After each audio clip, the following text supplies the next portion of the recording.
Continuamos entonces.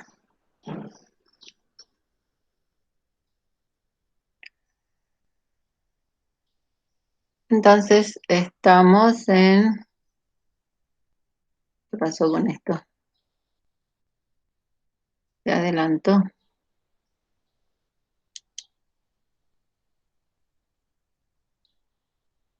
Habíamos visto la rotura.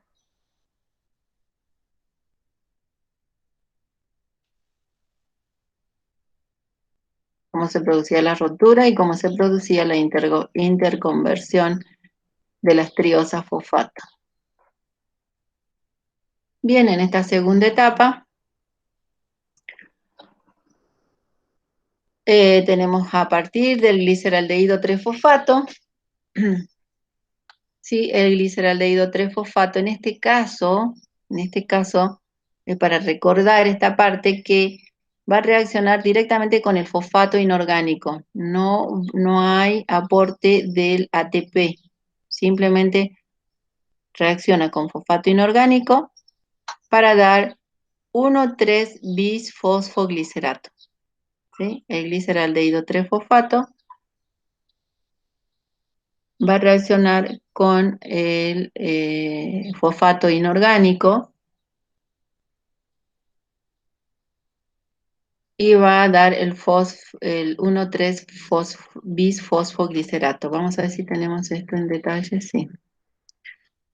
Lo importante de acá es que tenemos la enzima, ¿sí? Partimos de nuevo, siempre recordamos, ¿sí? El sustrato, gliceraldehído 3-fosfato, la coenzima que acompaña, que es un NAD, por lo tanto es una deshidrogenasa, ¿sí? Porque está sacando los hidrógenos del sustrato para que sean transportados por la coenzima NAD, para la reducción de la coenzima NAD. Entonces tenemos gliceraldehído 3-fosfato, deshidrogenasa, que es la enzima que va a actuar en este caso, y la coenzima nicotinamina dinucleótido, que en su forma oxidada, esto es importante, esta forma oxidada, que va a pasar a nicotinamina dinucleótido a su forma reducida. ¿Sí? Estas concentraciones se tienen que mantener de alguna manera y ¿sí? NAD reducido se tiene que oxidar para volver, ¿sí? A ingresar a este ciclo. Bien, eso vamos a recordar porque cuando vayamos a la última parte vamos a ver que se produce, ¿sí? El pasaje, o sea, la oxidación del NAD para que intervenga nuevamente en esta reacción. ¿Qué más tenemos? Sí, que se forma entonces con la adición del fosfato inorgánico, se forma un unión éster y se forma el 1,3-bisfosfoglicerato. O sea, acá no se forma, o sea, es oxidado, acá hay una oxidación, ¿sí? El grupo aldehído se oxida, es oxidado, pero no a un grupo carboxilo libre, ¿sí? Porque nosotros veíamos, ¿sí? El aldehído pasa a, en este caso, glicerato, ¿sí? Sería un grupo carboxílico, o sea, un ácido carboxílico. Pero no, en este caso no pasa a un grupo carboxílico libre, sino que pasa a un anhídrido, como vemos, a un anhídrido de ácido carboxílico con ácido fosfórico, ¿sí? Como ustedes estarán viendo acá, hay una unión éster, una unión del ácido fosfórico, entonces se forma acá un anhídrido, ¿sí? De de ácido carboxílico con ácido fosfórico. Por eso es, si nos fijamos bien, ¿sí? Glicerato, ¿sí? Viene eh, del ácido, glicerato, terminación ato. ¿Qué más? Bisfosfo. Entonces tenemos bisfosfo porque teníamos el 3, teníamos carbono 1, 2 y 3, teníamos el grupo fosfato en el carbono número 3. En este caso tenemos el carbono 1, 2 y 3, entonces tenemos un grupo fosfato y otro grupo fosfato unido a los carbonos 1, 2 y 3, entonces, perdón, a los carbonos 1 y 3, entonces tenemos 1,3-bisfosfoglicerato. Y acá hay un delta de G positivo, ¿sí? De todas maneras es posible, ya sabemos por que hay una reacción acoplada. Perdón, hay la intervención de una enzima que es la gliceraldehído 3-fosfato deshidrogenasa. ¿Cómo ocurre esa reacción? ¿Cuál es la actividad de esa enzima, la gliceraldehído 3-fosfato deshidrogenasa? Como siempre vemos, la enzima va a estar ubicada, ¿sí? Gliceraldehído 3-fosfato deshidrogenasa, y solamente se muestran los sitios activos de actividad de, por ejemplo, en este caso una cisteína. Sabemos que la cisteína tiene el grupo sulfidrilo, al final tiene el azufre unido a un protón. Entonces, esa es la actividad importante en este caso. Y también está presente la coenzima NAD en su forma oxidada. Todo eso es digamos, es un esquema de la gliceraldehído 3-fosfato deshidrogenasa. Sí, que la actividad primero es eh, que el sitio activo, el azufre, sí, la forma reactiva, el tiolato, el azufre con su carga negativa de la cisteína, forma un enlace, sí, con el grupo aldehído. Acá se forma un enlace hemiacetal, que es este, con lo cual se va a liberar este protón que se va a unir a esta forma oxidada y se va a dar la forma reducida, ¿sí? Entonces acá, este protón que estaba acá se va a unir al NAD, como dijimos, se va a formar el NAD reducido, que se va a liberar, ¿sí? Que abandona el sitio activo y es reemplazado por otra molécula, ¿sí? Porque siempre al final, recuerden que tiene que tener la misma constitución. Entonces acá, la importancia de este NAD es que toma ese protón, se reduce y abandona ese sitio activo, pero es reemplazado por otro NAD oxidado. Por eso les decía que es importante luego la producción de esa NAD en su forma oxidada para que continúe, ¿sí?, esta reacción. Y luego, ¿sí?, ¿qué ocurre en la molécula? Se forma acá, como decíamos, un enlace hemiacetal, o sea, como está el azufre, tiohemiacetal. Se libera el protón, dijimos, luego se produce el reemplazo y el grupo fosfato, ¿sí?, se adiciona con su carga negativa, el oxígeno, ¿sí? Acá tenemos densidad negativa, densidad positiva, por lo tanto el oxígeno del grupo fosfato se adiciona directamente acá. Con lo cual, directamente se va a producir la liberación acá.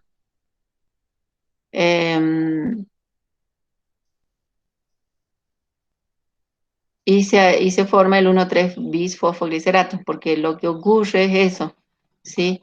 Hay una fosforólisis,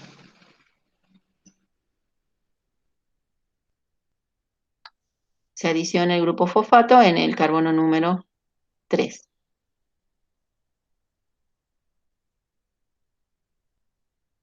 Así era, no, en el carbono número 1, no en el 3, porque acá tenemos 1, 2, 3. En el carbono número 3, porque en el 3 teníamos el grupo fosfato.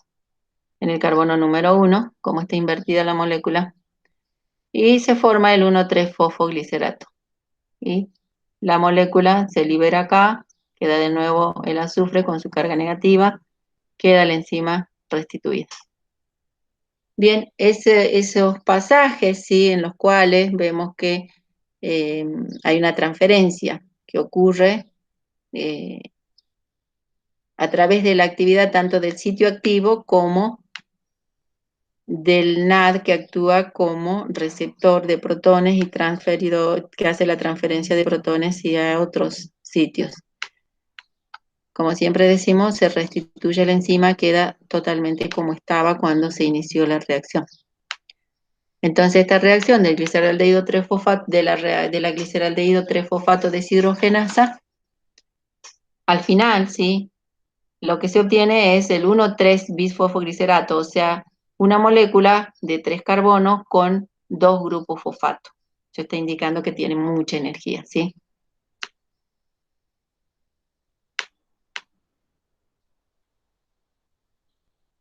Y luego va a ocurrir, esto es la transferencia del grupo fosforilo desde el 1,3-bifosfoglicerato al ADP. Como el 1,3-bisfosfoglicerato pasa a 3-fosfoglicerato, que sería la otra etapa. A ver, ¿qué más tenemos para ver acá?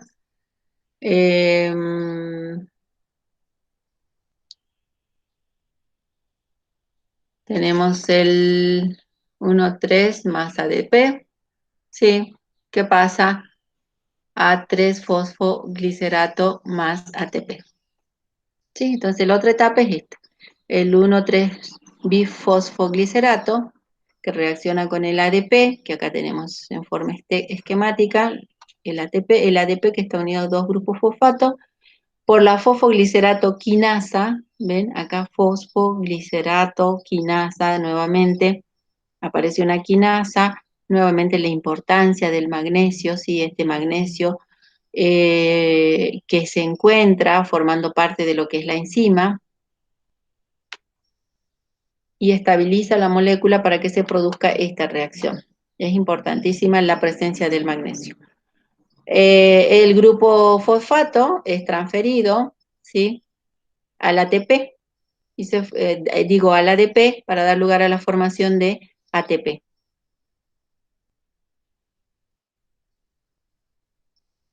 Y queda el 1,3-bisfosfoglicerato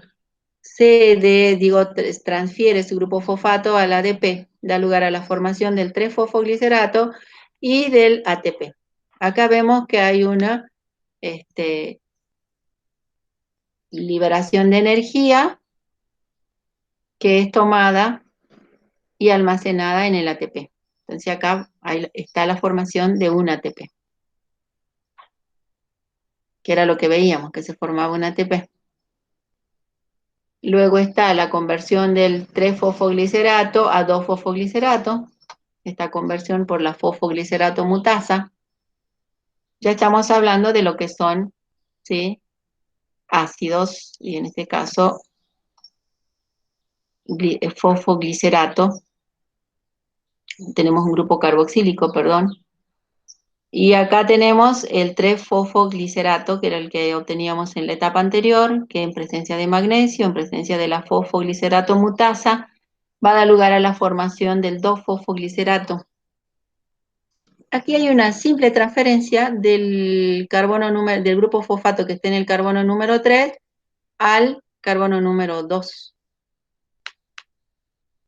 que sí o sí tiene que ocurrir porque si no, la siguiente etapa, ¿sí? Y acá tenemos cómo actúa la fosfoglicerato mutasa, que en este caso es importante el aminoácido de esa proteína, o sea, la enzima sería todo, como siempre, la fosfoglicerato mutasa, el sitio activo que tiene presencia de histidina.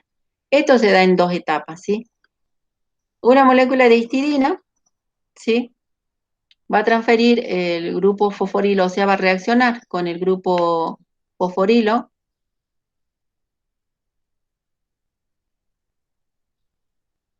No, eh, perdón.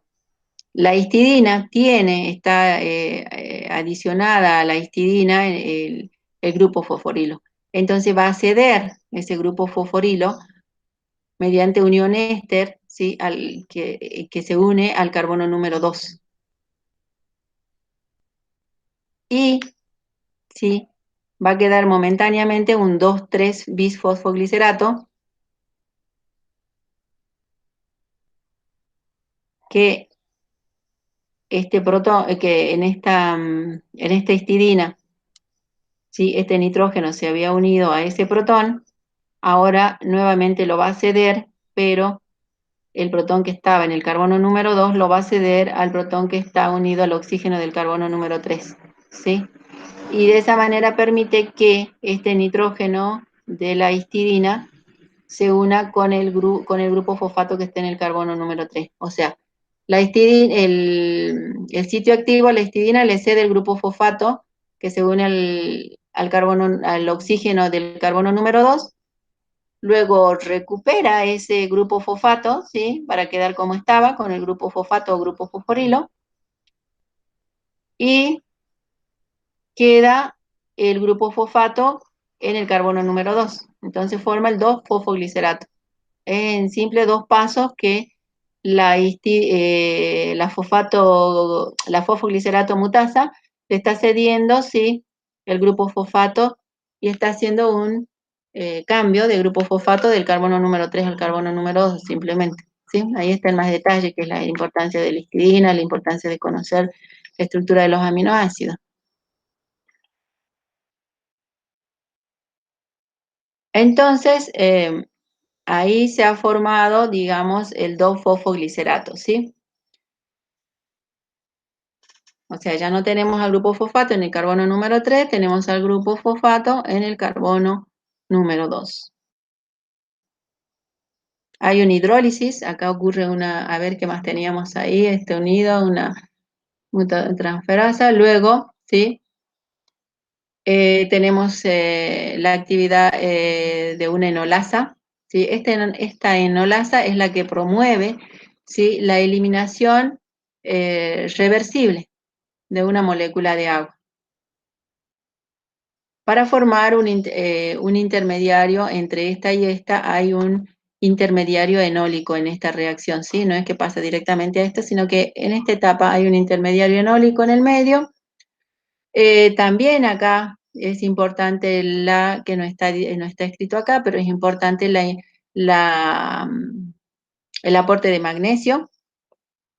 Hay una deshidratación, como vemos, o sea, hay una eliminación de una molécula de agua para formar lo que es el fosfoenolpiruvato. Entonces se libera esta molécula de agua, este oxidrilo reacciona con este protón, se libera la molécula de agua y se forma un fosfoenolpiruvato.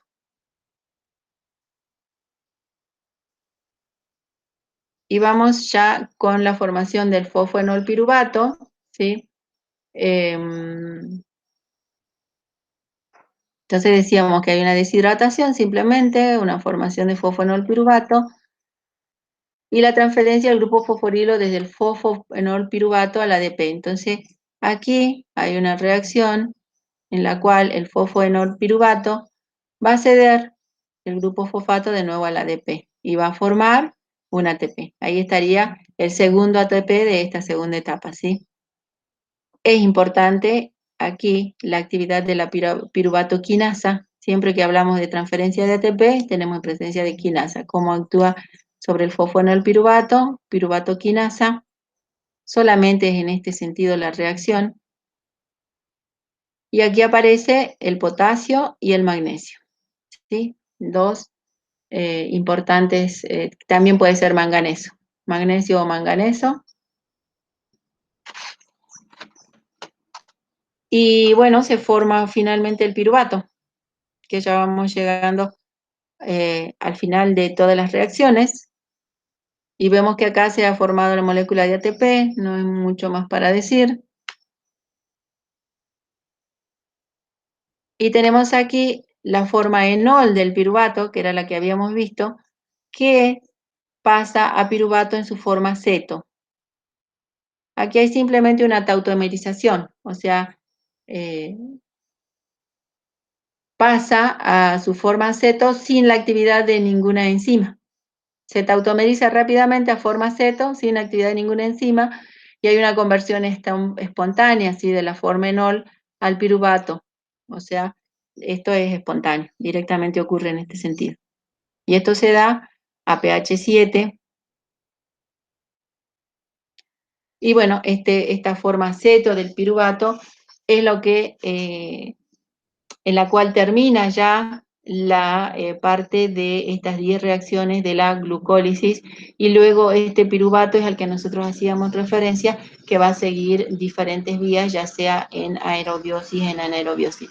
Por eso es que generalmente nosotros decimos no es el producto final, sino que es el producto prefinal, porque a partir de ahí va a seguir diferentes vías como habíamos visto, ¿sí? O sea, ya sea en aerobiosis, ya sea en anaerobiosis. Este piruvato es de un gliceraldehído 3-fosfato. como veíamos que la cetona se convertía en gliceraldehído 3-fosfato, o ese otro gliceraldehído 3-fosfato, va a dar lugar a formar otra molécula de piruvato. Por lo tanto, por cada glucosa se van a formar 2 moléculas de piruvato. Bien, esto, hasta ahí glucólisis, todo con detalles. Continuará, ¿por qué? Porque el tema continúa, la unidad continúa con la etapa de inversa, que es la gluconeogénesis y algunos otros detalles más, ¿sí? Bien, entonces visto el paso a paso de toda esta etapa, que no sé qué más me falta, a ver, no, creo que está dado todo, lo que es glucólisis, hasta ahí, algún otro detalle que les quiera contar. A ver, que me haya quedado por ahí, no, creo que no. Bueno, entonces, ¿qué decimos? Al final de todo, ¿sí? Y repasamos como para hacer un recuento así general de todo lo que ya vimos en detalle, ¿sí? Habíamos empezado aquí y ya vimos cómo todo esto tiene sentido a través de la actividad de las enzimas y cómo a partir de una molécula de glucosa se forman 2 moléculas de piruvato.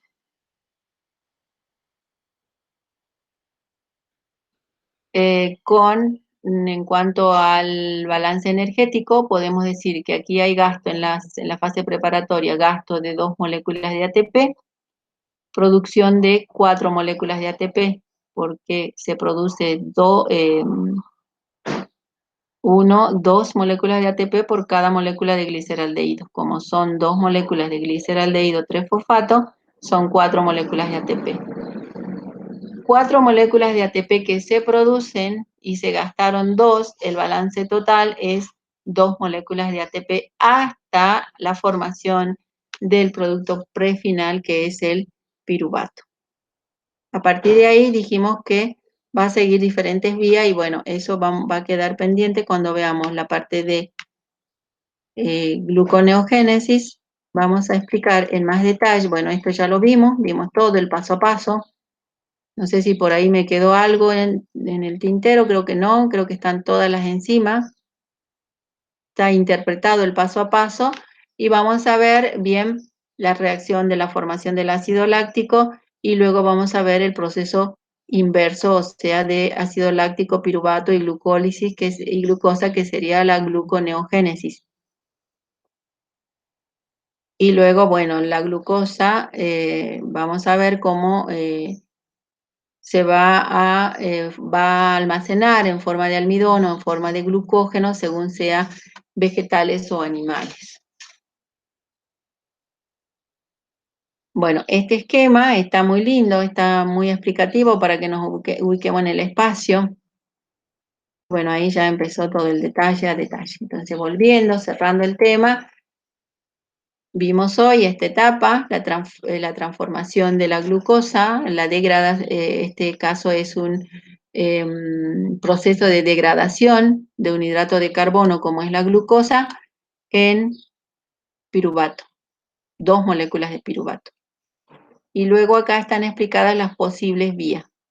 Esto es para glucosa. Puede ocurrir, sí, para la formación de piruvato, que sea la fructosa, que sea la galactosa, ¿sí? Otros hidratos de carbono que de alguna manera se incorporen en alguna etapa de la glucólisis para terminar en piruvato. Pero ya sabiendo estas reacciones generales que vimos ahora, vamos a ver solamente en qué etapas se adicionan otras moléculas, como también puede ser las cadenas hidrocarbonadas de los aminoácidos, ¿sí? Como también puede ser el glicerol que se desprende de los lípidos. Bien, es una red, el metabolismo es una red de reacciones, solo vamos a ver las básicas, que quiero que la tengan bien vistas, me interesa eso y bueno, si a ustedes les interesa más, como siempre digo, está la posibilidad de ver más, según el tema que les vaya interesando más, pero creo que esto les va a ser fundamental para ustedes. Así que bueno, continuará porque continuaremos con gluconeogénesis.